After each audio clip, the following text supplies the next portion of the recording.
Hello everyone, welcome back to SkillDeck channel. My name is Richa. I'm back again with the next video. In the previous video, we spoke about the different personality types, and in today's video, we are going to dive in detail about MBTI. We are going to understand what is MBTI, what are its 16 dichotomies, and how we can use it. Can I use MBTI for recruitment or for personality assessment or for appraisal? These all answers you are going to get in this video. So stay tuned till end, and after the video, please comment what are your learnings from this video. I want you to subscribe the channel if you have not done so. Share the channel with your HR friends, like, comment, and keep letting me know what are the other topics you want me to record. So now let's go and let's start learning. It's the time now to start learning about MBTI. So let's go and let's see how MBTI assessment can help us. In our first video, we have already understood how personality assessments are important, and today we are going to deep dive into MBTI. We are going to learn how MBTI is important and how we can integrate MBTI for our judgments related to employee. Let's start with MBTI. So MBTI was developed in 1940 by Isabel Briggs and her mother Catherine Cook Briggs, inspired by the theory of famed psychologist Carl Jung. They created the MBTI during WW2 and published the first official version in 1962, initially to help the women entering the industrial workforce find roles that suited their personality. So that was the whole motive behind it.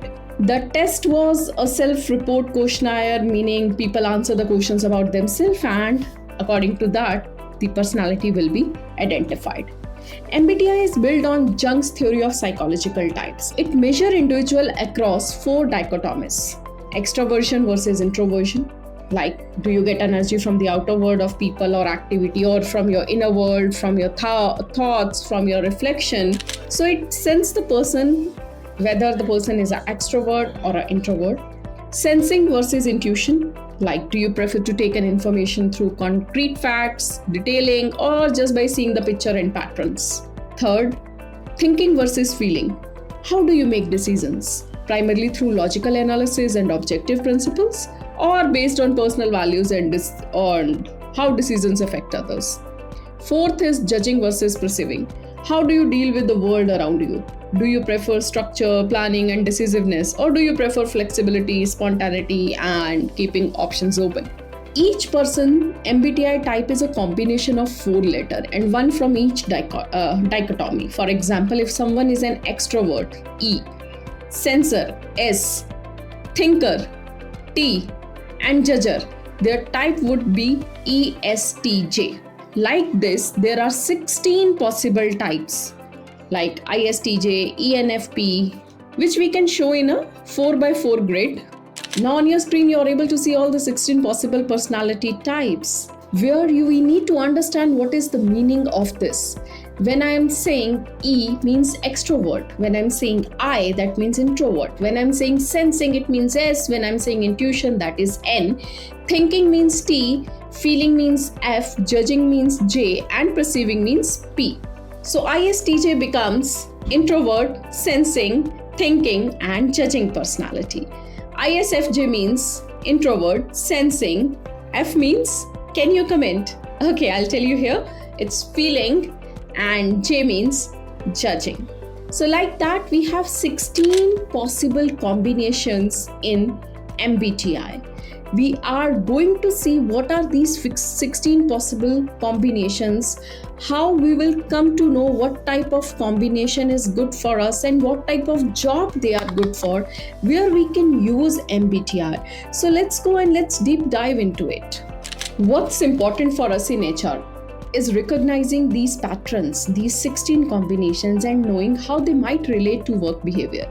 For instance, if you have an ENTJ, they are the commanders.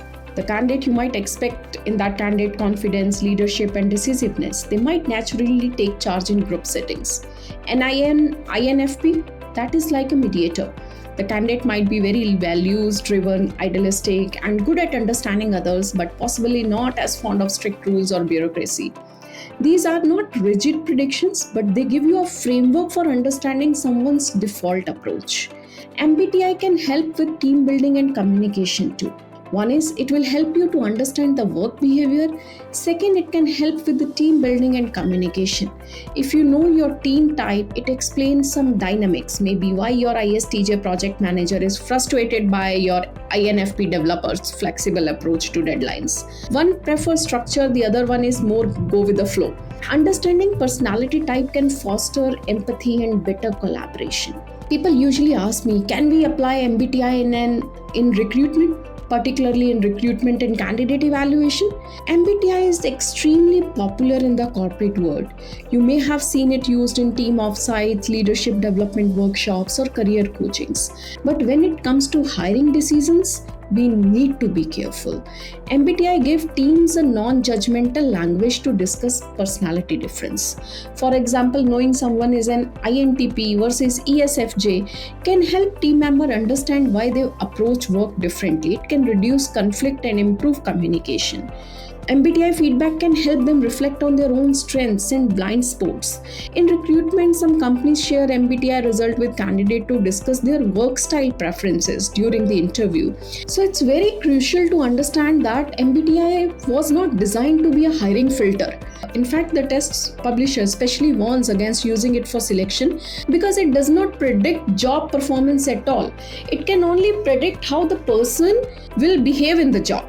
MBTI identified types, not how skilled or capable someone is. Two people with very different MBTI can both be excellent at the same job but get there via different strengths.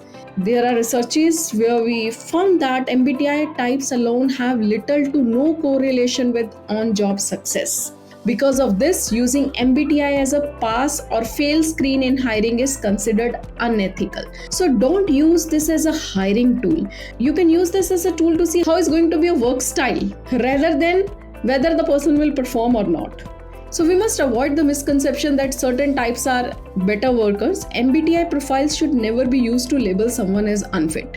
For instance, an INFP might not seem like a stereotypical salesperson compared to an ESTJ, but an INFP could excel in consultative sale with their listening skills and empathy. We can see the positive points of that and use that and see where the employee is lacking and counsel the employee related to that. We should guard against bias or self-fulfilling prophecies like example only hiring certain type for certain role can reduce diversity of thought. Now let's see more into it. Who is E versus who is I? E, who draw energy from others in a simple term. I, who draw energy from alone time. I'm happy with me. That's I. I just want to get along with others, try to get the ideas from others. I'm E. S, practical, detail focus. Intuition N, imaginative, see the big picture. That's N.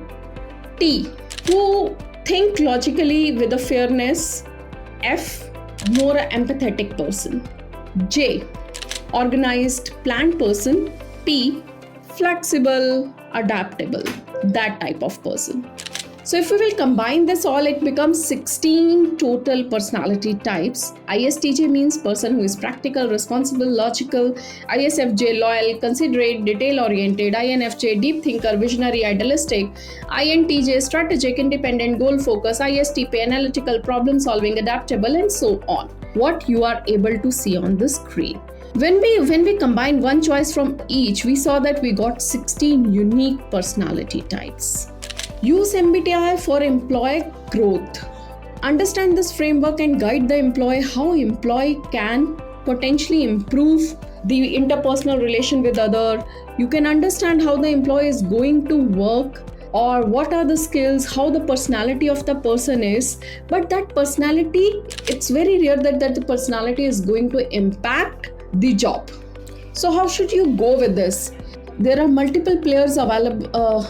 Online you will get a test of MBTI done, or you yourself can prepare a multiple choice questions related to each dichotomy as you have understood the meaning of introvert versus extrovert. So introvert versus extrovert, if I have to check, I might ask the question, I prefer deep conversation with the people. I enjoy socializing. So if someone take on enjoy socializing, that's an E personality. I prefer deep conversation with a few people.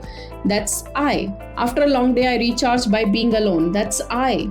After a long day, I recharge by talking to friends. That's E. Like that, for E and I, you can prepare your question bank. Same for S and I, you can prepare your question bank. I prefer dealing with facts and details. That's S. Sensing. I prefer thinking about ideas and future possibilities. Intuition. N. I trust what I see and experience firsthand. That's S. I rely on my instincts and gut feeling. That's N. So as per that, you will come to know whether the person is S or N. Same way for T and F, you can make a questionnaire. I make decisions based on logic and fairness. I make decisions based on personal value and emotions. Logic and fairness is T, personal value is F. Same way for judging and perceiving, I like to plan everything in advance. That's J. I prefer to be flexible. That's P. I feel uncomfortable when things are undecided. That's J. Like that, we can make a questionnaire and predict the personality.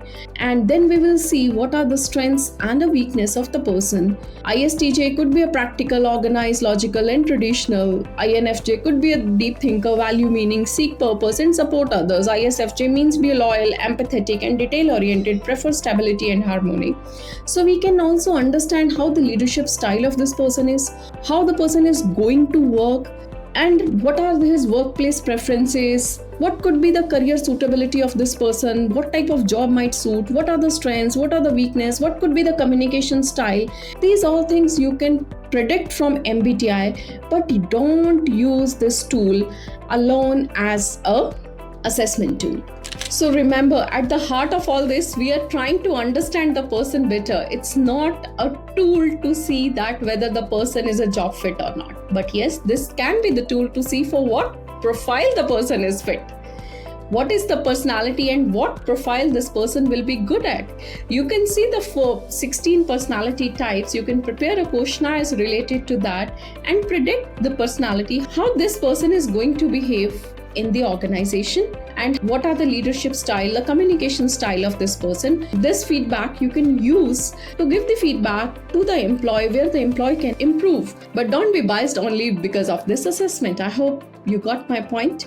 And I am sure you have liked today's video. If yes, hit like, share, comment. Keep watching the SkillDeck channel. Do comment and let me know what are the other topics you want me to record. I'll be waiting for your comments.